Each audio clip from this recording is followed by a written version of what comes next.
everyone, my name is Michael Shardy and this is my presentation for turfgrass culture. It's my media presentation on how to ID turf here in Florida. A little bit about this area. It's in the southwest region of Gainesville, Florida. It's about half a mile south of Bevan's Arm Lake. The soil is very infertile and the soil is very sandy as well. Around springtime this year, I had some construction done in my backyard, and that construction company had their bobcat in and amongst the backyard and moving around and disrupted all the existing turf there. So I needed to plant some turf.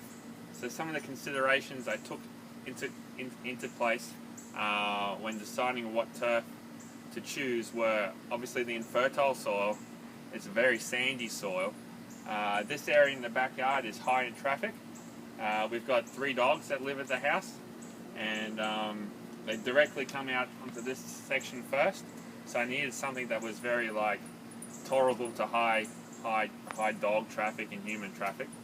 I don't have any irrigation in the landscape, so I needed something that was drought tolerant, low maintenance, disease and pest resistant. I don't plan to keep on living here in the near future, so I needed something that could last a long time and be low maintenance for the next people that would move in.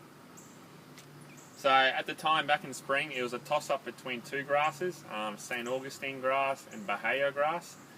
So what I decided to do was this summer I needed 1,500 square feet. So this summer I planted 800 square feet, and the next summer I plan to plant 700 square feet of the other type and just do a bit of a trial period in my backyard.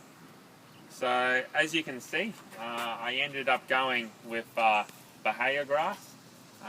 This section here, it's approximately 800 square feet.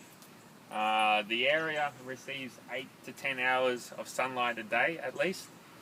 So this grass is really suited for that. So if you want to come a little bit closer, I will show you how to ID this grass a little bit easier.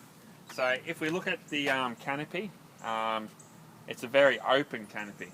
Unlike other grasses like St. Augustine grass or Bermuda grass, the canopy is nice and open. It's not too dense. It's moderate texture. So that's probably the number one thing to look for. You can start off with looking at that, the open texture. Then as we get closer and we look at the turf, there's a couple of other characteristics you can look for. So let's start off with the leaf blades here. As you can see, the leaf blades, but this one here is a slightly large leaf blade, so they range in between 4 to 8 millimeters thick. So you got different size leaf blades here that are different widths. So that's another thing to look at. Look for the 4 to 8 millimeter leaf blades. When also looking at the plant, you want to get a leaf, and preferably a new leaf that hasn't been mowed recently. But you want to look at. Oh, sorry about that. That was one of the dogs. You want to look for a leaf that has a gradual, slow tapering to the top, and it becomes to a little point like this one here, as you can see. Don't know if you can see. Maybe that's a little bit better.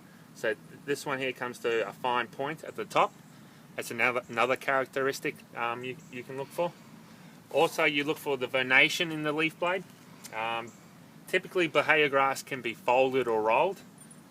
This particular area, I normally find folded leaf venation. So as you can see in this leaf here, it's sort of folded, and it's not rolled like a newspaper would be, but it's sort of folded in half.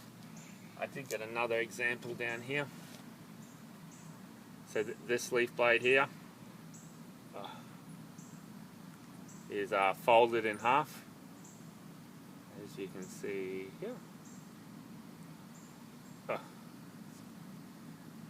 So it's folded in half. So that's another characteristic to look for. But also you can look for seed heads. So this is one I plucked off before. This is a seed head that pops up after rainfall normally.